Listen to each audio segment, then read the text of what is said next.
minutitos, claro, va avanzando el tiempo, imagínate, ya vamos llegando al 21 de octubre, pero no hay que olvidar las situaciones que son parte de la historia complicada de nuestro país, la historia negra de nuestro país. Hace poquito estábamos conmemorando también un nuevo aniversario del golpe militar, con todas las consecuencias que eso ha traído desde la lista política, pero también desde la lista de derechos humanos. Y en el último tiempo hemos conocido varias sentencias también a personas que han estado vinculadas a situaciones que obviamente le quitaron la vida a alguna persona y que obviamente marcaron para siempre la vida de alguna familia. Sí, por supuesto, particularmente en el caso del joven en esos años José Randolph, que lamentablemente murió a manos de dos efectivos policiales, y esto es lo que ha logrado demostrar además la justicia en una condena que llegó el año 2020, después de muchos años. Esto ocurrió el año 1985. Su hermana Katina, que hoy nos acompaña, que le damos la bienvenida, logra reabrir esta causa, logra dar con los responsables de la muerte de tu hermano, Katina,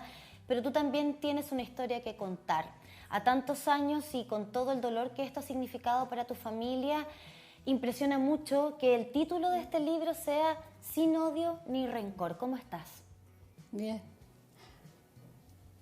Emociona, sin duda. Sí. A pesar de que ha pasado el tiempo, es una herida abierta y que tú la vez pasada que estuviste acá con nosotros nos dijiste que también era por tus papás, que lamentablemente partieron, se fueron de esta tierra sin conocer respuestas, ni sancionados, Exacto. ni de sentir que se hizo justicia. Exacto. Claro, fue antes de que mis papás partieran, digamos, el caso se sobreseyó. Entonces, obviamente ellos no tuvieron como un final, digamos. Entonces, mi papá dejó un libro con todos los recortes de la época, de todos los medios, bueno, escritos, y de derecha, de izquierda, porque el caso de mi hermano no fue un caso político. No. Entonces, aún así, está catalogado como un caso de derechos humanos. Y bueno, quedó pendiente eso. Y ese libro, mi papá en esos años se empastaba. Uno cortaba, bueno, la cosa es que lo dejó. Y yo en varias oportunidades, bueno, yo tenía la idea de hacer un libro, empecé hace 10 años. Y después yo decía, pero ¿por qué no lo termino? Y la verdad es que no lo podía terminar sin un final, ¿te fijas? Entonces empecé a hacerlo, de repente me bajaba la pena, me hacía mal. Y de repente abrí ese libro que dejó mi papá con los recortes de la época y sentí, literalmente, sentí que mi papá me decía, hija, ahí está todo, haz lo que yo no pude. Entonces ahí empecé a tratar de buscar a las personas y todo lo que recorrí, digamos, para que se lograra el final. Que en este momento el final fue que el año 2020 los condenaron a 5 años y un día en Punta Peuco. Sí, y es muy importante lo que mencionas, Katina, con respecto a que, bueno, en este caso Mauricio Vera Cortesi y Jaime Barría Sánchez son los dos funcionarios de Carabineros que fueron encontrados culpables de la muerte de tu hermano. Me parece importante que cuentes que esto, claro, no pasa por un crimen asociado a la política. Estábamos en plena dictadura militar, cívico-militar en Chile, y claro, se tiende a pensar que un delito de lesa humanidad es únicamente vinculado a temas políticos. Exacto. Por el contexto en el que nos encontrábamos. Sin embargo, tu hermano tuvo un accidente de tránsito. Y luego ocurre todo lo que tú además lograste descubrir, porque aquí hay un tema. Tu familia, tus padres siempre pensaron que tu hermano había sido víctima de un crimen. Sin embargo, esto se trató de encubrir como un suicidio. Como un suicidio, claro. Y esa es una respuesta que ustedes como familia nunca los dejó conformes. Nunca, porque mi hermano, primero que todo, para haberse suicidado, haberse lanzado en Rocoto, a una altura de 120, más o menos metros, era imposible porque cuando lo encontraron no tenía nada. O sea, si tú te tiras de 100, 120 metros quedas destruido, ¿cierto? Físicamente. Y ahí empezaron los peritos, entonces el resultado era que no había suicidio. como la autopsia, le hicieron 2 autopsias, determinó que él murió por estallido de anemia aguda por estallido de hígado contra un objeto duro o por un objeto duro. Entonces ahí empezó la trama que se hizo, porque se había suicidado, que se había escapado desde el hospital, después que se escapó desde la comisaría.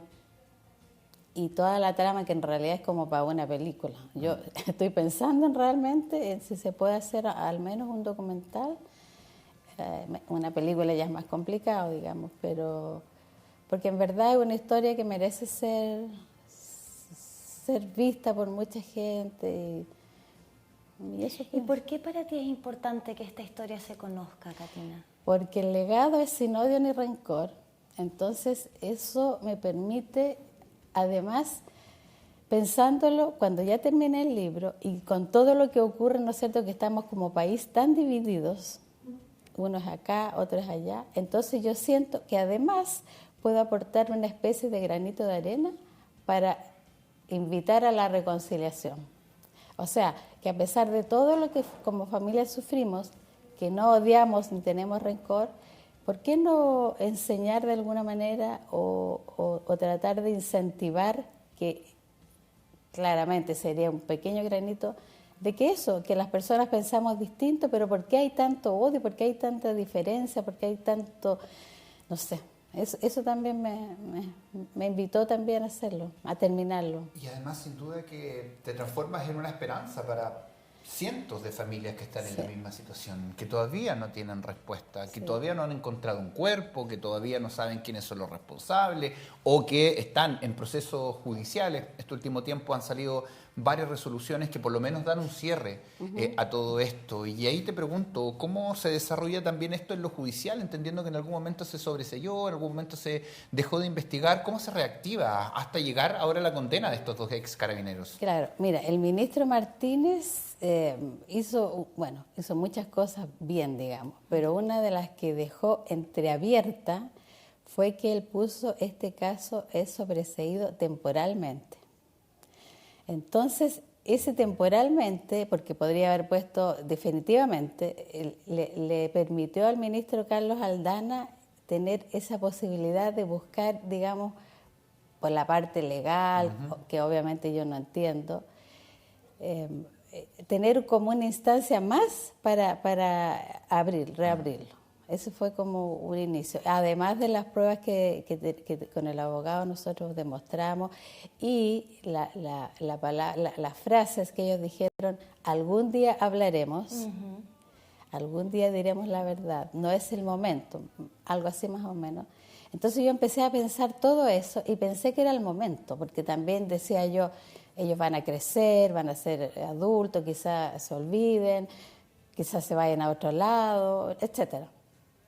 Entonces eso me incentivó también a tratar de cumplir lo que mi papá no pudo hacer, por su depresión, etcétera. Bueno, yo creo que aquí hay hartas frases que son muy decidoras respecto de lo que pasó con tu hermano hace ya tantos años atrás, ¿no? Está lo que tú bien mencionas ahora, algún día vamos a decir la verdad, algún día vamos a contar la verdad. Pero Katina, entiendo, tú tuviste la oportunidad en una reconstitución de escena de estar frente a ellos. A Mauricio Vera, particularmente. Sí. ¿Cómo fue ese encuentro? Mira, fue milagroso. A todas estas cosas yo le llamo milagros. Estábamos con mi hermana en la reconstitución de escena en Rocoto.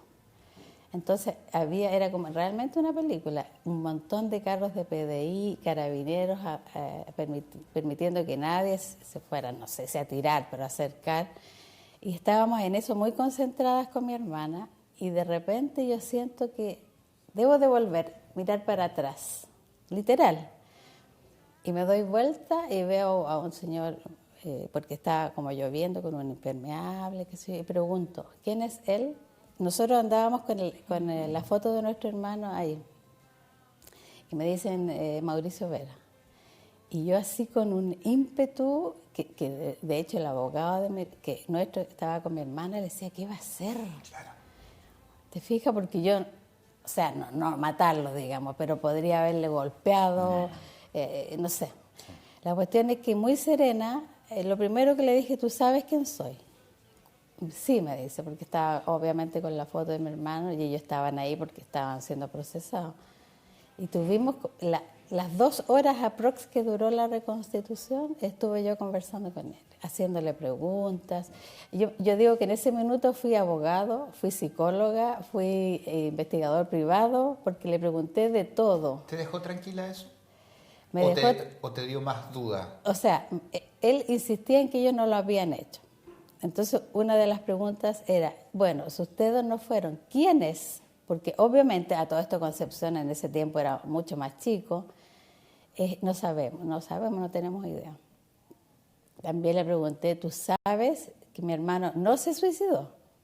Sí, me dijo. ¿Y tú sabes que él tenía signos de haber sido o maniatado o esposado en sus manitos?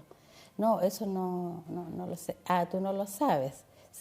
Tú fuiste partícipe de todo y no lo sabes.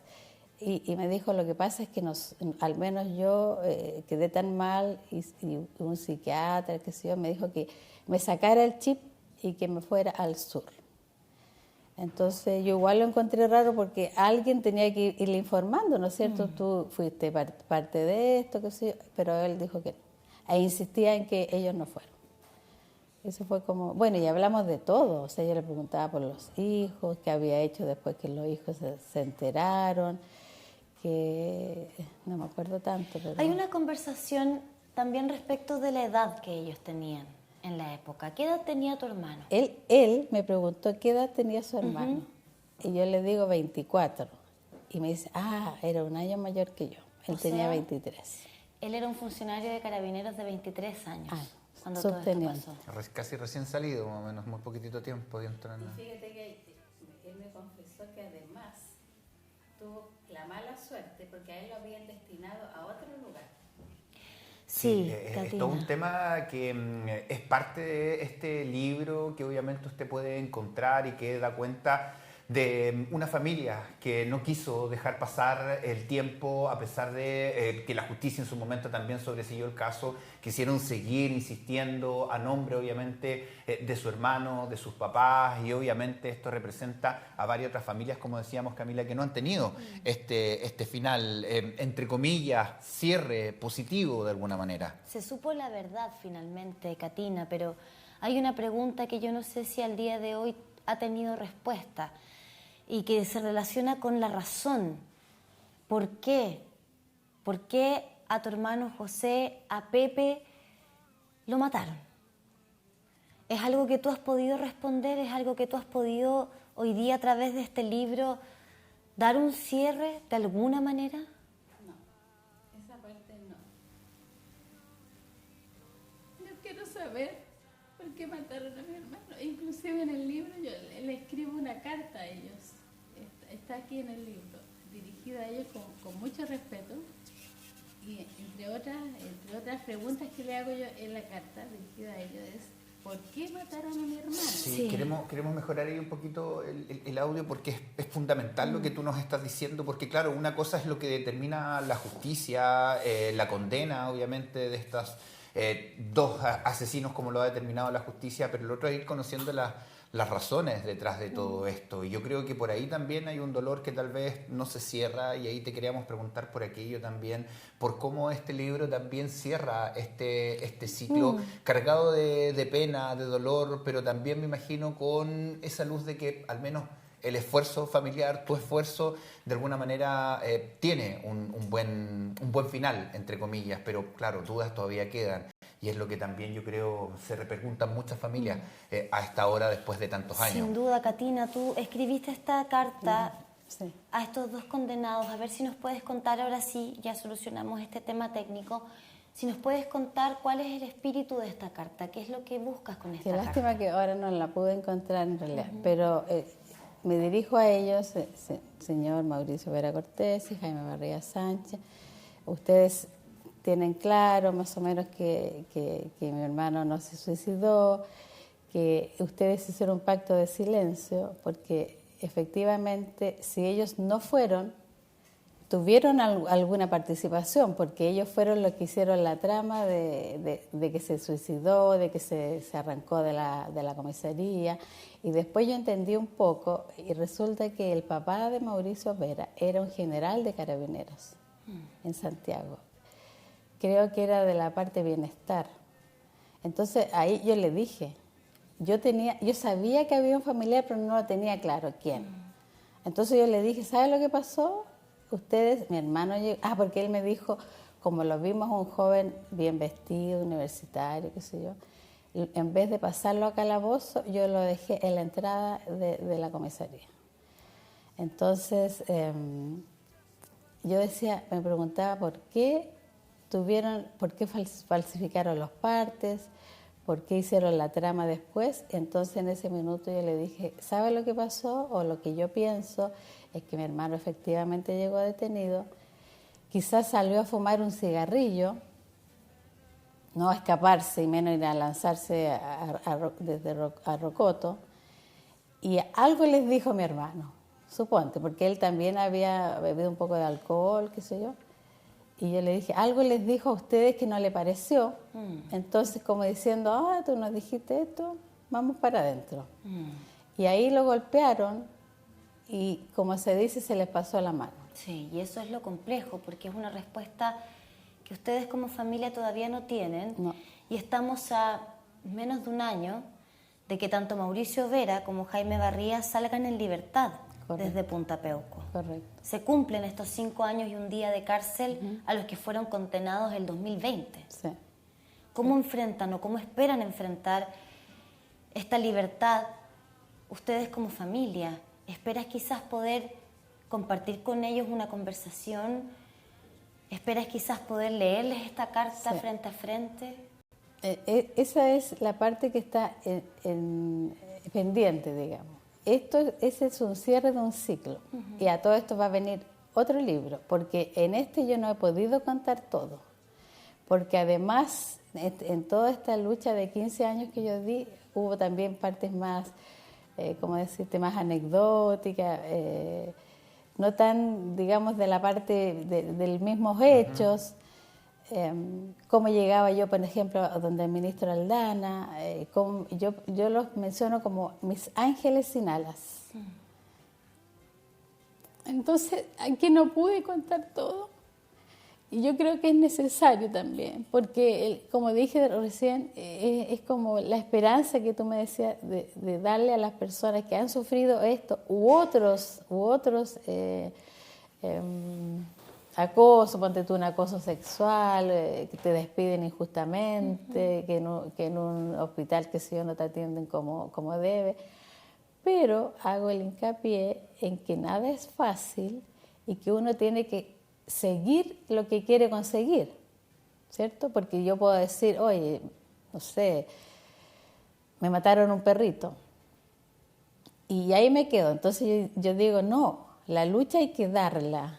Hay que seguir, hay que ser perseverante, constante. Hay momentos que yo me sentía incapaz de hacerlo, me afectaba mucho emocionalmente, pero tenía eso de que esa idea de terminar el libro para darle el regalo a mis padres y a mi hermano, y sentirme realmente que fui, para ellos, no me gusta mucho la palabra orgullo, pero ellos deben estar súper orgullosos de mí. Y vuelvo al punto. Yo siento y yo pienso que este libro, Sin odio ni rencor, puede dar ese incentivo de ¿por qué? Porque si tú piensas A y yo pienso B, tenemos que enfrentarnos, y yo te escucho y te digo malas palabras y no hablo más contigo. No, si somos seres humanos que tenemos el derecho a pensar distinto y tiene que haber un respeto a tu diferencia. Entonces también eso es como el legado, digamos, entre otros. Sin duda, ahí, como decíamos, también es un camino largo, pero que sin duda vas a representar a muchas familias que están ahí también en este proceso. Queremos agradecerte, Katina, nuevamente por estar acá. ¿Y dónde pueden encontrar el libro las personas que nos están viendo? Mira, en este momento se podría decir que lo vendo yo. Ya. De hecho, ayer vendimos casi todos, y en Santiago yo decía, sin moverme del escritorio, Qué bueno. vendí bastante, porque hicimos 100 textos. Entonces yo ya venía con 45 vendidos. Qué bueno. Y al final me quedaron como 10. Y muchos me preguntan eso. Entonces, en este momento los vendo como yo, digamos. Ya. O sea, hay que contactarse conmigo y yo venderlo. Y luego tenemos la idea de en librería hacer más lanzamientos, inclusive en Santiago, para, como les dije, pues, ir dando la idea y la esperanza de que todo... Yo creo que también les dije una vez, para mí nada es imposible, pero con fe, con lucha, con perseverancia, con mucho trabajo, se puede. De todas maneras, Catina, lograste lo que parecía imposible en nuestro país para muchos. Lo hiciste en memoria de tus padres y, por supuesto, de tu hermano Pepe. Queremos agradecerte por esta conversación, Gracias. por tu confianza en nosotros también. Sí, muchas gracias. Y abrir tu corazón. Gracias, Catina. Ya, Hasta de la nada. próxima. Sí. Seguimos avanzando nosotros, 11 de la mañana con 28 minutos.